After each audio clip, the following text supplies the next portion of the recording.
Hello, my name is Rosa Vega, and I will be talking to you about how to do contracts within a government agency.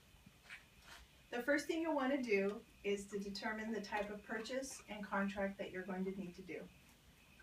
There are many different types of contracts, so the first thing is, what type of purchase are you making? Is it supplies such as office equipment, copiers, materials, things like that? If so, if it's under $5,000, then no agreement is required. If it's a service, such as a consultant for software equipment or computers, or professional services, such as contractors for masonry, construction projects, you will need an agreement. And 3 quotes are required. Another type of service contract that you'll need to determine is a public works contract, and that includes painting services, road construction, general labor services. The next thing you'll need to do is to determine the type of exact agreement. A general consultant agreement includes filling out the agency's blank template of a contract.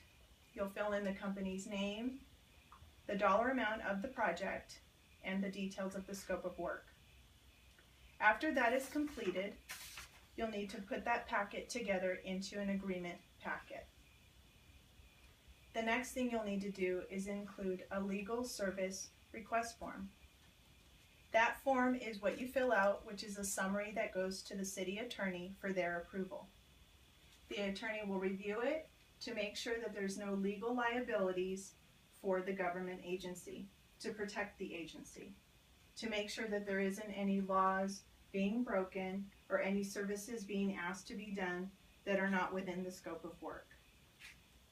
The next thing you'll need to do is to get the approval.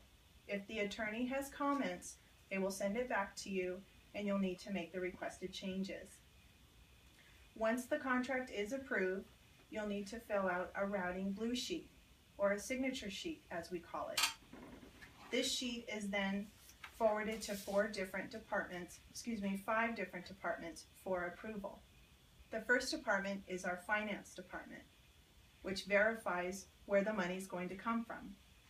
So on the signature sheet, you'll want to fill out what the project is that you're asking to get an agreement for, where the money's coming from, the name of the account, the dollar amount.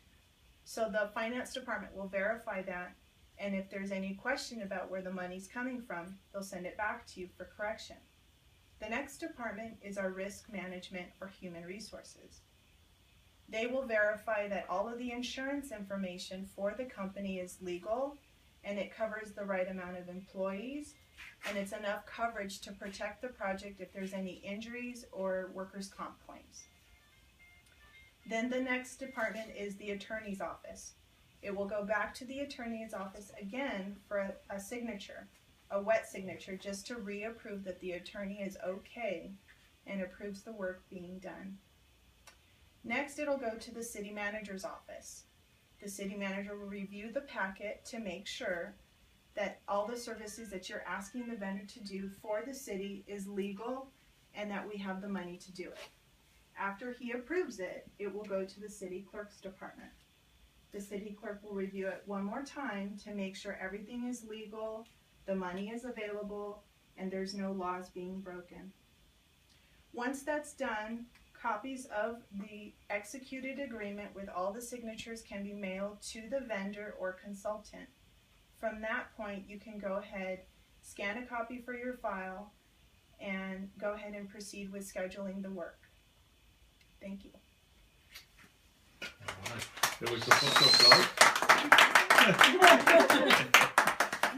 Very good, very good. Keep applauding because that's 4 minutes and 20 seconds.